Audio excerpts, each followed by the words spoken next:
Angola.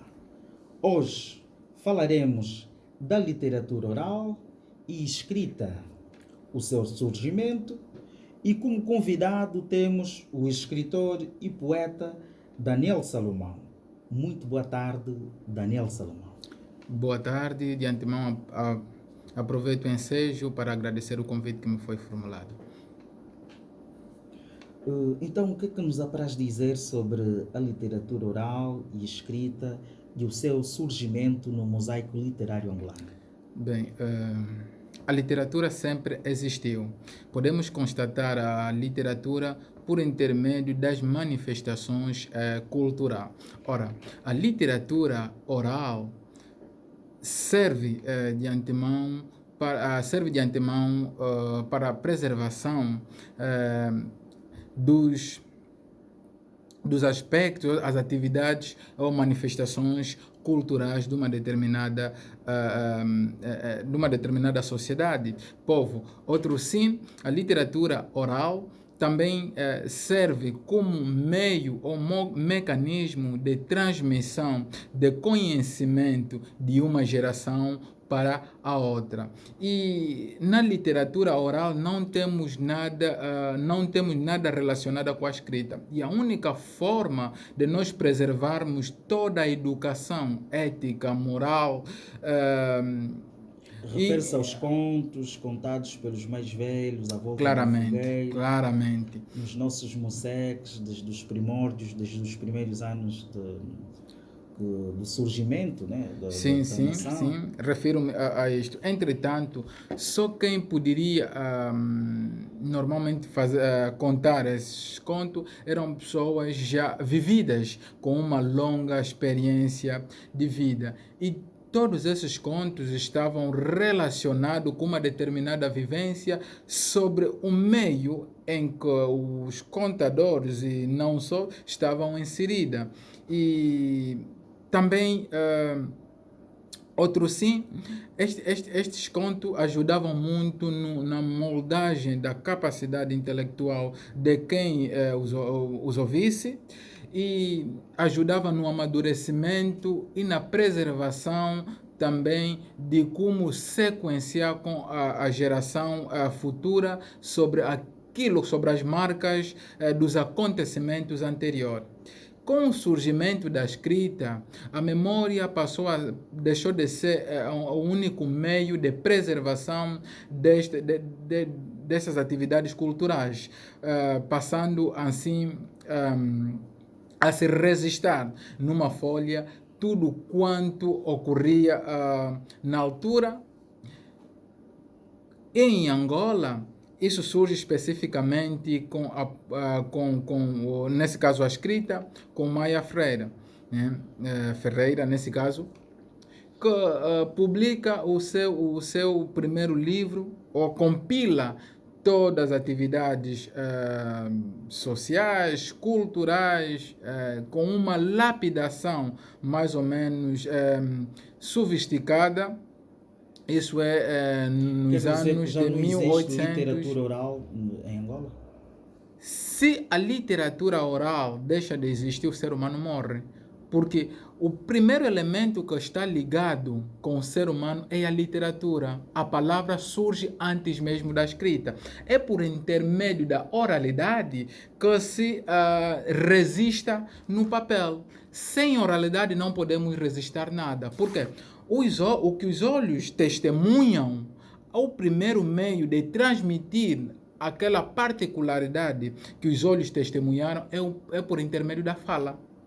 Ora, os literatos ligados ao dom da escrita vão resistir por intermédio de quem teve o primeiro contato com estes mesmos acontecimentos e falar a este. Por isso, uma boa literatura de antemão passa por uma investigação.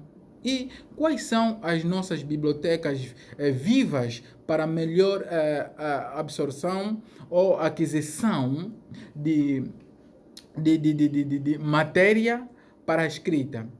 são os nossos mais velhos. Eles surgem, embora que hoje dá-se pouca importância a eles, hoje já não se senta, já não há atividades à volta da fogueira, que vai se perdendo um pouco, um tanto quanto este enriquecimento da literatura escrita por intermédio da falta de contato com esses mais velhos, porque eles estão lá. A literatura escrita não basta ouvir, a literatura escrita passa por dois processos, o processo natural e o processo artesanal. O processo natural tem a ver com com a ligação direta com quem lhe conta. E não vais colocar da mesma forma que lhe foi contado no papel. É necessário um trabalho árduo, artesanal, a lapidação daquilo com que você ouviu, com o intuito de fazer o quê? De entreter quem te ouve. Mas o objetivo da escrita não é simplesmente o entretenimento, é a educação. Por isso é que o americano Robert Burgin diz que o escritor, ok, ele insinua, excita o leitor para uma viagem. Uma viagem. Esta viagem que vai lhe trazer conceito totalmente, vai lhe trazer conceitos sobre, ou seja, o escritor vai insinuando e o leitor vai tirando as suas conclusões sobre aquilo que lhe foi submetido pelo escritor. Então, há uma ligação aí entre a oralidade e a escrita. Se matarmos um, deixa de existir o outro. Mas a escrita pode deixar de existir. Mas a oralidade não. Muito Porque bem. a primeira fotografia que se tem para a escrita. E esta abordagem, até certo ponto, também serve de educação, sobretudo para os nossos meninos lá em casa. Ponto e vírgula é o seu livro de estreia. Queira, por favor, falar-nos um pouco desta sua produção? Ok. Primeiramente, permita-me dizer que o Ponto e Vírgula não é o meu livro de estreia. Esse é o meu segundo livro. O meu livro de estreia foi Labirintos Amorosos, que já acessou. Depois desse mesmo livro, eu publico o Ponto e Vírgula. Que, desmistificando o título, Enquanto há vida, há esperança. É neste livro, este é um poemário no caso, onde trago mensagem de autoafirmação, assuntos ligados à fragilidade, a autodeterminação, acima de tudo, e a firmeza sobre aquilo que nós queremos alcançar. De antemão, dizer que a desistência antes de tentarmos arduamente não vale para nada, porque não existe nada fácil. Até o que parece fácil para nós é fruto de uma dedicação árdua. Por isso é que se parece fácil. Então, o ponto e vírgula, na verdade, traz-nos todas essas temáticas, desde a corrupção, a prostituição, que hoje nós testemunhamos nos nossos museques e não só. O que está por volta dessa proliferação da prostituição, da corrupção? Então, é tudo isso que o livro nos traz, com o intuito de refletirmos e procurarmos formas mais agradáveis de nós procurarmos fazer as nossas vidas, fora dessas atividades que mancham de tal maneira a nossa pessoa e o nosso país